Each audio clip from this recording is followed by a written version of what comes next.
I've been asked to talk today about the issue of trade policy of the European Union and its relation with aid and whether they were coherent, compatible or not. I'm not a trade specialist or an aid specialist, but I'm a general practitioner, and I've lived these policies through doing and through trying to put them together, the instruments of EU external action. Therefore, I would like to start by discussing about not the details and the statistics, but to talk about the nature of EU external action, and then to talk about the nature of trade policy, and then the nature of aid policy. Why should an organization like the EU have an external action or an external policy? Well, very simply because it's an extension of the logic of European integration beyond the borders of the EU, and the need to defend common interests with common tools. The EU was not built in one day, and each phase of integration came with a certain number of developments that were not only influenced by decisions inside the EU among the member states, but also by the strategic environment. And certainly in this strategic environment, the United States played a very important role in generally in a positive sense. So the EU, or the idea of European integration, was born after World War II, when it was about reconciliation between European states and to create a huge project of conflict prevention, of avoiding wars in the future, and on reconstruction. So this reconstruction happened thanks to the Marshall Plan, and at the time there was a dissemination of policy among various organizations. In the economic sector, there was the precursor of the OECD, where in which Canada and the United States took part too. Political consultations happened in NATO, happened in sometimes the Council of Europe, or an ad hoc manner between member states. And it was not an object of EU policy at the time. The second phase was certainly the period of the Cold War, where the European community, as it was called at the time, was seen as this sort of economic leg, while NATO was the defense leg of the Western coalition, or the West against the East. And at that time, and with the Treaty of Rome, one went more and more into economic integration as a manner to avoid conflicts, but also to build prosperity. So at that time, creating a common market was the priority. And this common market, and which became later a single market, had to be defended outside the borders of the EU. Now we are in a sort of third phase, which is a much more globalized world system, new players, new issues with strategic impact, but also economic importance, like energy, natural resources, climate change, state failure, uncontrolled migrations. So that now requires from the EU a global and comprehensive approach. that combines the whole spectrum of the EU tools. The normative ones, the economic and trade ones, the diplomatic, the crisis management, and the military. So in that sense, trade policy is no longer detached from all these aspects, all the other aspects. And external action is much more seen as a comprehensive approach in a cycle that goes from early warning, prevention, conflict management, conflict resolution, reconstruction, and sustainable development, all of which have a feedback effect on each other. The nature of trade policy is also specific to the EU because the EU is not about promoting exports from individual companies, European companies. That is done by national governments or even sub-national entities. The EU is there to make sure that the rules that preside over world trade are compatible with its interest, its economic and industrial interest, and that they are properly implemented.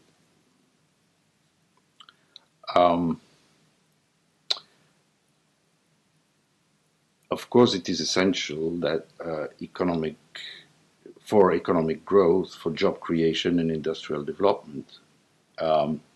So external trade policy is not only about facilitating the free flow of goods and services of capital, it's also about defending economic interests against competitors, against unfair competition in particular, encourage cooperation, including comparative advantages, and defend a model of economic development, if not a model of society.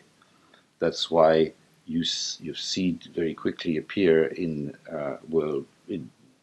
multinational trade negotiations, the issues of regulations of health norms, of standards of safety of industrial products, environmental protection, even human development, human rights.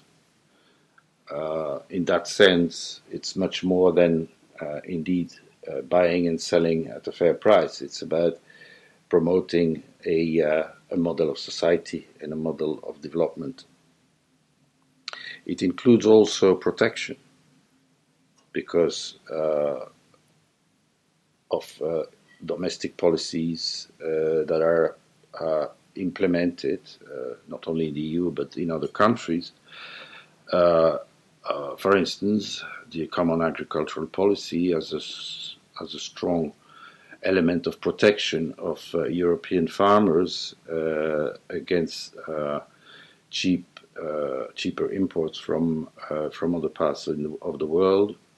It was long the case also for the textile industry, and it's still the case for what is called sensitive products or strategic products. There's not a real free market or free competition, for instance, on the sale of military goods. Countries want to protect their strategic industries, want to remain in control of what they would need for their defense. And then trade instruments are also tools for foreign policy and for strategy. A part of using the trade tool is to deny the possibility of a country to trade with you or with others, as in the case of sanctions, for instance, those that are being applied to Iran or to Syria or to other countries in conflict. It's also a matter of controlling strategic goods. It's a matter of controlling illegal or dangerous trade.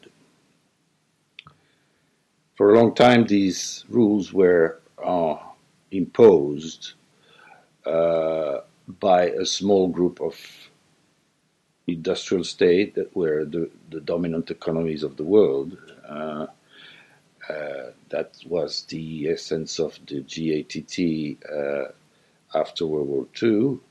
Now, emerging powers who have a bigger weight, or gaining a bigger weight in the world economy, are demanding more say into these, which has made the nature of multilateral trade negotiations evolve. With, for instance, in the Doha round, a stronger emphasis on development and on recognition that there are imbalances in world trade and the world economies that of which the less developed countries are the victim. What is clear is that a strong economy is a basic pillar of power, and thanks to its integration, thanks to the common market and the single market, a market of 500 million people, bigger than the United States, the EU rose quickly as an economic power, the largest integrated market in the world. Now, with the financial and economic crisis, the decline of competitiveness of European industry contributes to a weakening of the position of the EU, as we've seen in recent cases where the EU has been sidelined, for instance, in the climate talks in Copenhagen, where it had to back down on its regulations about emissions from airplanes under the threat of having some very large countries or very large economies like China just retaliate by not buying European airplanes anymore. So the other thing is that the global crisis has caused a major drop in world trade and has also caused rising protectionism, both in the developed world and in the developing countries. Finally, the nature of aid policy. When it became obvious that it was necessary to help the development of less developed countries, of the poor countries, it was first a move to continue to control a certain number of economies that were dependent on European economies. That was the case in particular of the former colonial powers in Africa, in Asia, and in the Caribbean. And it was a sort of attempt to control markets in a sort of trade-off where the European or the Western powers were buying natural resources and primary goods against selling their own industrialized goods to the less developed countries. That has changed with the emancipation of the poorer countries, the development of these countries, and the progress they made in terms of education, of better infrastructure. And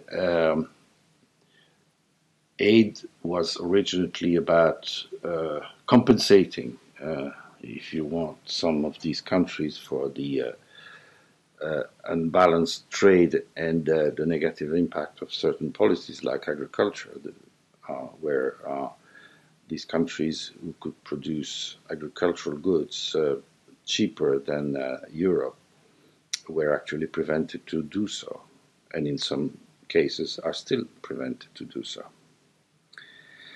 Then came the idea that further developing infrastructure and human potential to ensure sustainable economic development would open new markets and would actually help prevent crises. So the economic partnership agreements, the general system of preferences, and the aid for trade were some of the instruments that were developed in recent years by the European Union to create the conditions for a better growth and more balanced growth in less developed countries. So the discussion is not closed. There were slogans to say trade, not aid. It seems to be now the case that partners on both sides of the table are looking for complementarity between trade and aid. There are also new challenges as the population in Western Europe is aging and need more workforce, that we have to start looking at migrations in a different manner. So what we can develop is look a little bit at trade policy. What is trade policy? How is trade policy made or done in the EU? And then look at aid and maybe mention a few cases, a few test cases, if we want. The trade policy of the EU is, since 1970, is a community policy. That is, it is being led by the Commission, and the EU as an exclusive a monopoly on trade policy under the control of the member states. The mission, as it is defined these days for trade policy, is to secure prosperity, solidarity and security in Europe and around the globe, with the agenda being, the practical agenda being negotiating bilateral and multilateral trade agreements, ensuring that the rules are agreed and are actually applied, and working closely with the World Trade Organization and other multilateral institutions. The decision process is the following: is that the Commission, the European Commission, and the European Trade Commissioner in particular, negotiates on behalf of all the member states, and reports regularly to the Council and the European Parliament, while the Council of Ministers authorizes negotiations and approves mandates, directives for negotiation, is informed and consulted regularly, approves the agreement and authorizes the signature, generally by qualified majority. And it co-decides with the Parliament on matters of trade legislation. The Parliament, on its turn, it gives consent on an agreement, is informed and heard in the negotiation, and co-decides on trade legislation with the Council. EU trade in the world is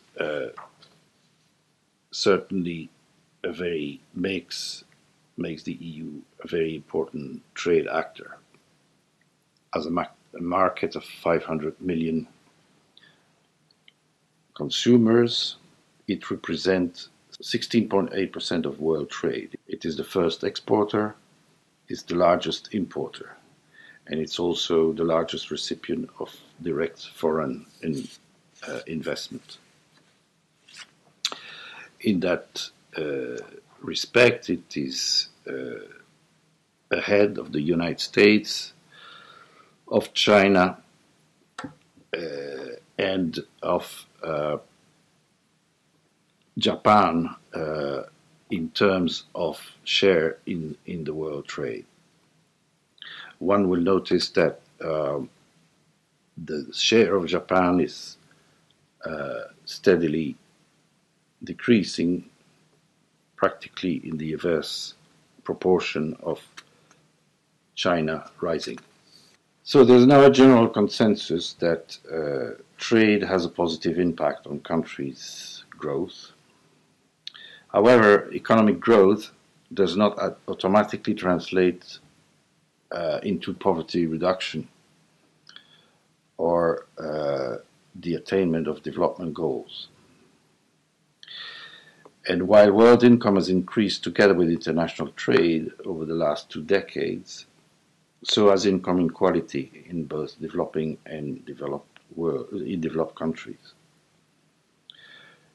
In other words, trade openness can contribute to growth by increasing efficiency in the use and allocation of resources, by allowing firms and industries to take advantage of economies of scale, by providing competition and opportunities for innovation, and by avoiding wasteful activities such as rent seeking.